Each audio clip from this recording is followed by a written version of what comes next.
Assalamualaikum warahmatullahi wabarakatuh. Shalom, Om Swastiastu, Namo Buddhaya, salam kebajikan. Tabe salamat lingunalatai, salam sahujud karende malempang. Adil Katalino Bacuramin Kasaruga, Basengat Kajubata Arus. Saya Haji Edi Pratowo, Bupati Pulau Pisau, atas nama keluarga dan pemerintah Kabupaten Pulau Pisau mengucapkan selamat hari ulang tahun Kabupaten Pulau Pisau yang ke-18 tahun 2020. Semoga dengan di usia yang ke-18 ini Pulau Pisau semakin maju, masyarakatnya juga semakin sejahtera, dan mari kita bersama-sama mengawal pembangunan di Kabupaten Pulau Pisau ini bersama dengan pemerintah dan seluruh lapisan masyarakatnya untuk mewujudkan masyarakat Pulau Pisau inovatif, maju, berkeadilan, dan sejahtera. Terima kasih. Wassalamualaikum warahmatullahi wabarakatuh. Bumi handep apakah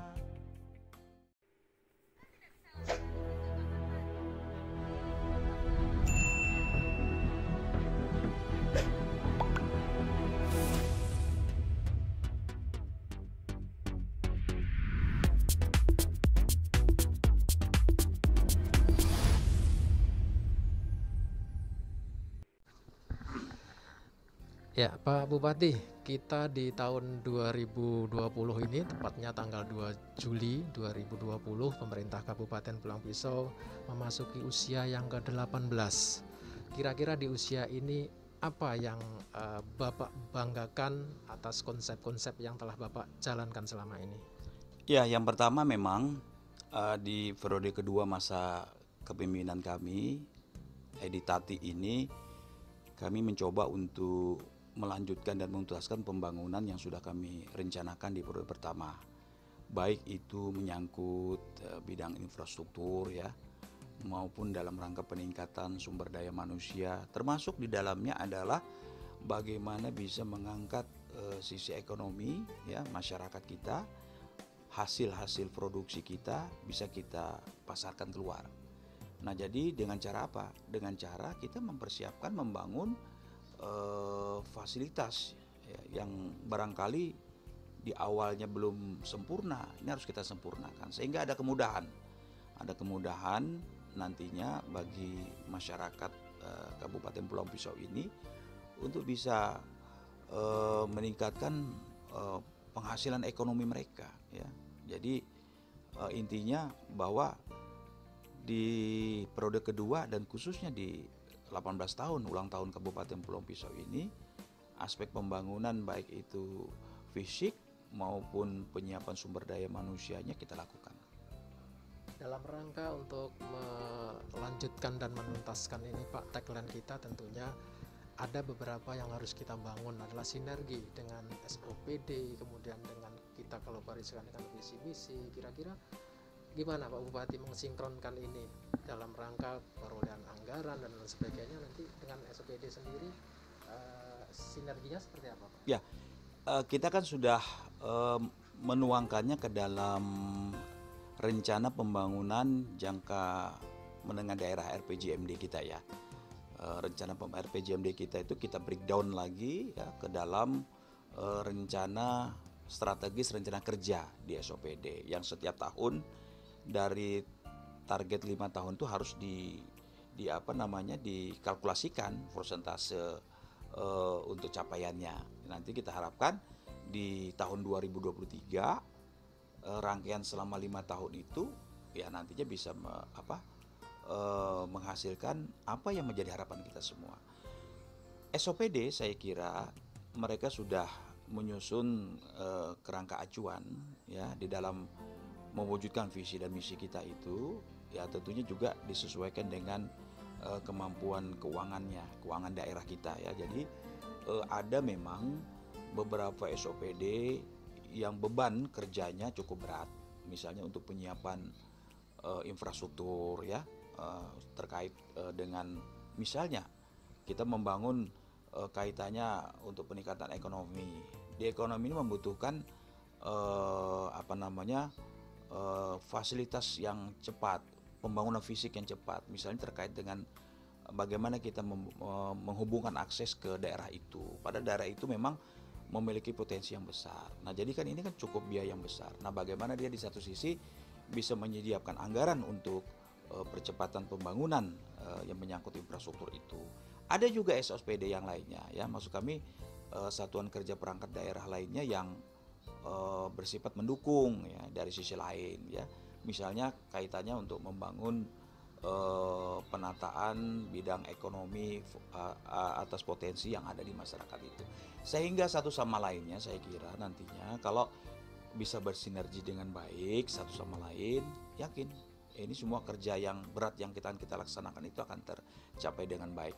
Yang penting adalah jangan ada muncul ego sektoral, jadi ada semacam saling ingin menunjukkan diri sendiri bahwa saya harus maju di sini, saya harus maju di sini. Tapi kita harus kerja bareng. Kita ini kan teamwork, ya. Jadi kerja tim yang harus kita lakukan secara bersama-sama. Pak Bupati, ini tahun 2020 ini nampaknya Pulang Pisau sudah luar biasa gaungnya. Beberapa menteri datang, isu presiden sebentar lagi juga akan hadir. Ada apa sih sebenarnya di Pulang Pisau ini, Pak? Ya, saya kira Pulang Pisau sebagai sebuah kabupaten pemekaran dari Kabupaten Kapuas yang kita ketahui juga memiliki potensi yang besar, ya, di bidang pertanian dalam arti luas. Memang mata pencaharian masyarakat kita di Kabupaten Pulang Pisau ini hampir 80% usahanya di bidang pertanian. Saya kira berdasarkan topografi, ya, geografi wilayahnya juga cocok untuk usaha-usaha pertanian tersebut. Sehingga barangkali dengan adanya Pulang Pisau sebagai salah satu daerah di Kalimantan Tengah khususnya untuk lumbung pangan padi, nah ini juga menjadi perhatian pemerintah pusat. Nah, sekarang ini di tahun 2020, ya, Pulang Pisau juga dicanangkan sebagai daerah untuk lumbung padi, tanaman pangan khususnya padi, ya, maupun tanaman lainnya untuk ketahanan nasional. Bahkan pencanangan sebagai daerah food estate itu dicanangkan untuk Kalimantan Tengah, salah satunya di Kabupaten Pulau Pisau. Nah, kami berharap dengan adanya pencanangan dan penetapan daerah Kabupaten Pulau Pisau ini sebagai kawasan food estate itu sudah barang tentu akan memberikan dampak yang luar biasa bagi masyarakat kita khususnya. Karena apa? Nah, disinilah keberadaan kita betul-betul diperhatikan, ya. Optimalisasi potensi dari sisi pertanian kita akan menjadi perhatian khusus. Ya, saya kira bagaimana kita menyikapi itu dari pemerintah daerah, tentunya juga kita akan selalu menyambut baik dan bersinergi. Makanya saya sampaikan tadi, fokus kami adalah kita tetap memperhatikan percepatan bidang infrastruktur, terbukanya akses ke sentra-sentra produksi. Nah, saya kira ini sejalan dengan harapan kita. Di periode kedua ini kami berharap bahwa kita mengubah, ya, mindset kita yang dulunya dari pola bertanam kemudian produksi habis. Nah, sekarang kita coba untuk produksi sampai ke pemasaran bisnisnya. Makanya dengan adanya food estate itu kita harapkan nanti ini mampu bisa memberikan nilai lebih bagi masyarakat kita, ya. Di satu sisi juga kita berharap dukungan-dukungan lainnya dalam hal peningkatan sumber daya manusia diperlukan. Misalnya dalam rangka menyongsong wilayah kita dijadikan lokasi food estate itu, tentunya juga kesiapan para petani, ya, kemudian penyuluh dan sebagainya. Ya, memang petani kita sudah baik, ya, tetapi ilmu yang diberikan penyuluh, ya, teknis itu juga harus kita berikan lagi, ya. Jadi inilah saya kira harus ada sinergi, harus ada kombinasi di dalamnya, saling mendukung. Nah, sehingga harapan kita ke depan yang dulunya mungkin, ya, kalau kita lihat di daerah kecamatan Pandi Batu, Maliku maupun sentra-sentra produksi lainnya, tanaman pangan lainnya, khususnya padi bisa menghasilkan 5 sampai 6 ton per hektar. Nanti kita harapkan bisa meningkat, bahkan bisa sampai 7 sampai 8 ton per hektar. Nah ini artinya apa? Memberikan nilai ekonomis, nilai tambah buat masyarakat. Ya saya kira juga di situ akan dibangun tempat-tempat industri, ya, pabrik-pabrik seperti rice milling unit plant. Ya itu juga saya kira sangat baik sekali karena mutu hasil pertanian kita akan bisa dipertahankan kualitasnya. Ya mungkin hanya bisa 30 hari bisa menjadi 3 bulan ya kualitas karena dengan sistem pabrik yang dikemas begitu sehingga kadar airnya juga bisa diukur, bisa dimonitor begitu ya. Nah, kemudian di sisi lain ya saya kira dukungan-dukungan dari semua pihak di SOPD dalam rangka mendukung usaha-usaha itu bisa kita wujudkan dengan baik. Kita intinya tidak ingin banyak-banyak muluk begitu dengan program. Saya sampaikan dengan kepala SOPD dan jajarannya semua, buat program inovasi kita. Di SOPD itu kalau memang bisa masing-masing SOPD satu, kita sudah syukur. Kalaupun tidak satu, di daerah hanya bisa 3, kita juga bisa 3. Gitu. Jadi mana yang bisa kita lakukan kerja bareng, yang bisa memberikan nilai positif buat daerah, ya itu juga akan kita lakukan. Ya, yang penting adalah penyiapan sumber daya manusia juga. Masyarakat lokal, ya, masyarakat kita, masyarakat setempat, memang harus diberdayakan, harus dilibatkan. Ini adalah masyarakat yang memang berada di tempat, yang memang mereka akan berhadapan langsung dengan dampak maupun manfaat dari usaha-usaha pengembangan wilayah yang saya katakan tadi sebagai kawasan food estate tadi.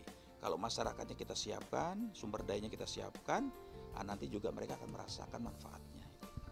Pak Bupati, ini kan pada masa pemerintahan Pak Edi kira-kira pernah nggak bermimpi sampai pulang pisau kok akhirnya di usia 18 seperti ini sampai dilirik pusat menjadi lokasi ketahanan pangan nasional. Kira-kira mimpi apa sih sebenarnya kok sampai dalam masa pemerintahan Pak Edi sebuah daerah pemekaran bisa seperti ini?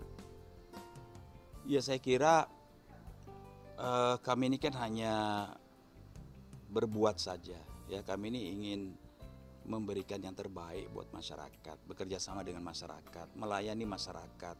Potensi yang kita miliki di bidang ini, kita tidak ada mungkin dari sumber daya alam kita tidak memiliki yang namanya kandungan seperti batu bara, mineral lainnya ya. Tapi kita kaya dengan potensi bidang pertanian. Nah sehingga inilah yang kita garap dengan dukungan berbagai pihak ya, yang saya rasa tadi sinergitas kita bangun bersama, ini yang kita dorong.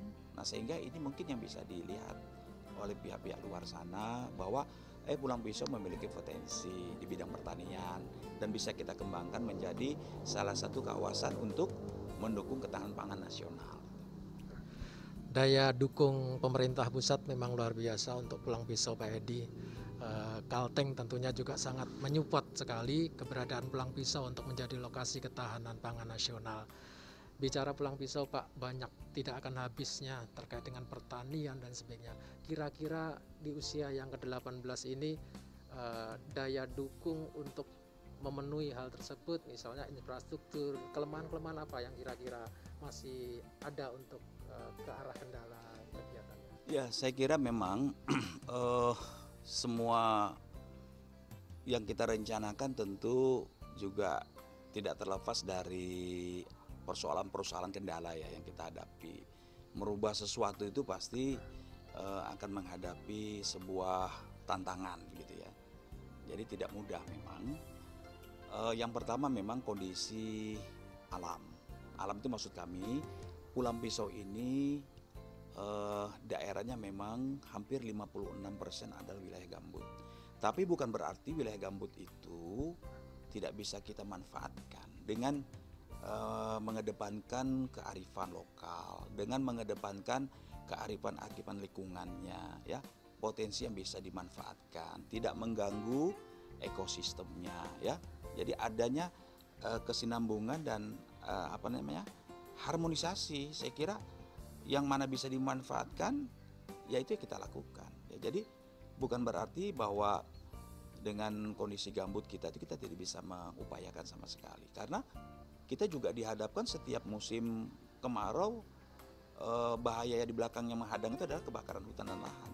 Nah, tapi kalau lahan ini bisa dimanfaatkan, diusahakan dengan baik, nah saya kira juga masyarakat bisa menjaga menjadi nilai yang bermanfaat ya, yang tidak terbakar diusahakan menjadi bentuk usaha dan memberikan manfaat bagi masyarakat itu sendiri.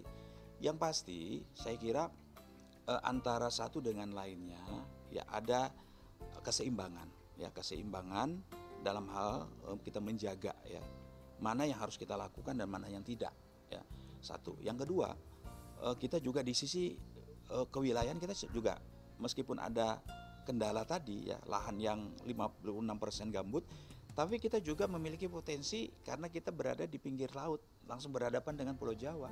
Nah, saat ini kita sudah membuka akses ya, akses angkutan orang dan barang ya. Maksudnya angkutan penyeberangan feri dari Paciran Lamongan menuju ke Bahaur. Jadi di sana penumpang bisa keluar masuk, bahan-bahan logistik juga masuk. Nah, inilah yang kita coba untuk kita manfaatkan.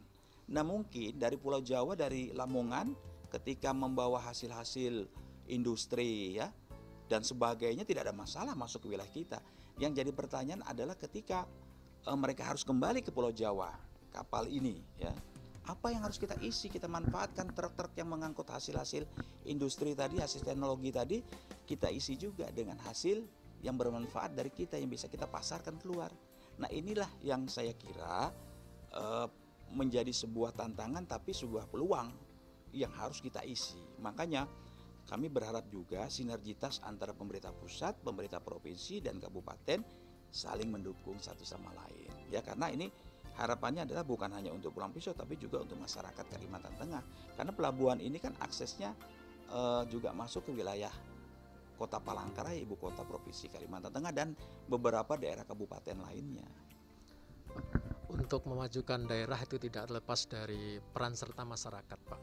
Kira-kira dengan kondisi saat ini apa yang ingin Bapak sampaikan ke masyarakat dalam rangka untuk mencapai inovasi-inovasi ke depan? Kuncinya adalah bagaimana kita bisa bersama-sama. Kuncinya adalah bagaimana kita bisa bersinergi. Bagaimana kita bisa melakukan kerja bareng ya.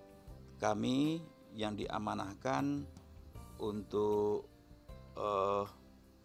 melakukan perubahan, perbaikan, peningkatan kesejahteraan bagi masyarakat di Kabupaten Pulau Pisau tentunya juga tidak bisa berbuat apa-apa tanpa dukungan masyarakat. Nah, kami pun merupakan pelayan masyarakat sehingga antara satu dengan lainnya masyarakat dan pemerintah juga harus sama-sama saling mendukung. Bila mana ada kendala yang kita hadapi, persoalan-persoalan, ayo kita diskusikan ya, kita ajak urun rembuk sama-sama. Kunci pembacanya di situ. Kalau keduanya bisa kita satukan, saya yakin ya tugas berat apapun yang akan kita lakukan akan berjalan dengan ringan ya, karena ada kesesuaian di antara kita semua. Makanya dalam setiap membangun yang kita rencanakan itu kita selalu berupaya untuk meminta pendapat ya, masukan. Begitupun juga masyarakat juga kita dengarkan bahwa ini ada program yang sangat baik, kira-kira bagaimana supaya program ini kita dukung dengan baik, tapi juga memberikan nilai manfaat buat masyarakat. Baik, terima kasih Pak Edi atas waktunya. Kita bincang-bincang dalam rangka hari spesial ulang tahun Kabupaten yang ke-18.